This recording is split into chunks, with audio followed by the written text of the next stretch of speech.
안녕하세요. 오늘은 당신이 직원인지 아니면 독립계약자인지 이 구분이 정말 중요하잖아요. IRS 자료를 바탕으로 한번 빠르고 명확하게 핵심만 짚어보겠습니다. 네, 이게 세금부터 각종 혜택까지 다 연결되니까요. 맞아요. 바로 본론으로 들어가 보죠. 첫 질문입니다. 당신은 직원인가요? 아니면 독립계약자인가요? 이게 연방 세금 문제에서는 정말 큰 차이를 만들죠. 그렇죠. 이게 왜 중요하냐면 내야 할 세금 종류가 달라지고요. 또 세금 내는 방식도 다르고. 사회보장 혜택 같은 것도요? 네, 맞아요.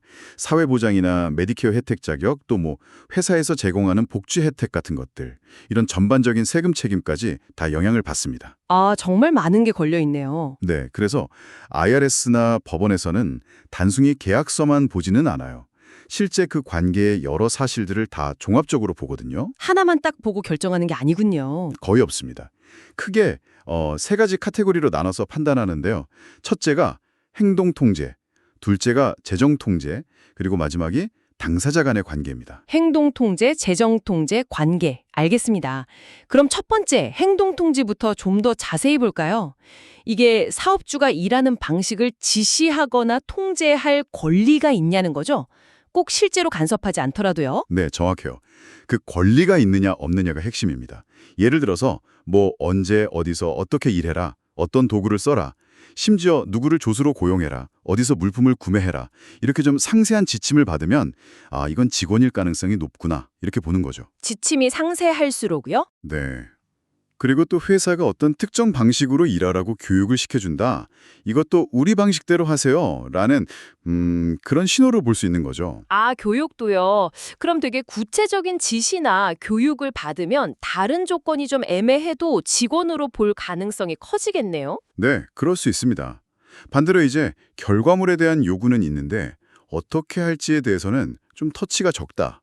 이러면 독립계약자에 더 가깝다고 볼 수 있겠죠. 청취자분들께서도 한번 생각해 보시면 좋을 것 같아요. 내 업무 지시가 얼마나 구체적인지, 혹시 관련 교육을 받은 적은 없는지. 자, 다음은 재정충제인데요. 이건 말 그대로 이제 돈과 관련된 부분입니다. 일의 사업적인 측면을 누가 주도하느냐는 거죠. 사업적인 측면이요? 예를 들면요? 예를 들어서 내가 이 일을 하기 위해 내 돈을 상당히 투자했다. 장비라든지 사무실이라든지. 이러면 이건 내가 사업주처럼 위험을 감수하고 있다는 신호가 될 수 있어요. 물론 투자를 꼭 해야만 독립계약자인 건 아니지만 중요한 요소 중 하나죠. 개인 투자가 중요하다는 거군요. 비용 처리 같은 건 어떤가요? 그것도 아주 중요해요. 내가 일하면서 쓴 비용을 회사에서 돌려받지 못한다. 즉, 내 주머니에서 나간다. 특히 그 금액이 크다. 이러면 독립계약자의 가능성이 더 높아집니다. 비용 부담. 네. 그리고 또 이 일을 통해서 내가 이익을 볼 수도 있지만 반대로 손해를 볼 수도 있다. 이런 이익 손실의 기회가 나에게 있다면 이건 내가 내 사업을 운영하는 거랑 비슷하잖아요. 그렇죠. 위험도 기회도 내가 갖는 거니까. 네. 그래서 당신의 업무에서 이 재정적인 위험과 기회를 누가 가지고 있는지 이걸 따져보는 게 중요합니다. 알겠습니다. 자, 그럼 마지막 기준. 당사자 간의 관계. 이건 좀 덜 명확해 보이는데요. 맞아요. 이건 앞에 두 기준보다는 조금 더 부드러운 기준일 수 있는데 계약 당사자들이 서로의 관계를 어떻게 생각하고 설정했는지를 보는 거예요. 서로 어떻게 생각하는지요? 네. 예를 들어서 회사에서 직원들한테 주는 건강보험이나 유급휴가, 퇴직연금 같은 거 있잖아요. 이런 걸 내가 받고 있다. 그러면 직원으로 볼 가능성이 크죠. 아, 복지 혜택. 그렇죠. 근데 또 이런 혜택을 못 받는다고 해서 무조건 독립계약자인 건 아니에요. 이것도 다른 요소들이랑 같이 봐야 합니다. 그렇군요.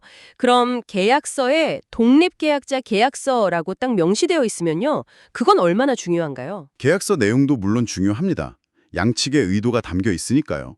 특히 그 행동통제나 재정통제 부분이 좀 애매할 때 계약서에 명확하게 쓰여 있으면 그게 좀 결정적인 역할을 할 수도 있어요. 아, 애매할 때 도움이 되는군요. 네. 하지만 계약서 내용이랑 실제 일하는 방식이 너무 다르다. 그러면 IRS는 실제 관계를 더 중요하게 볼 가능성이 높습니다. 계약서가 전부는 아니라는 거죠. 알겠습니다. 실제가 중요하다.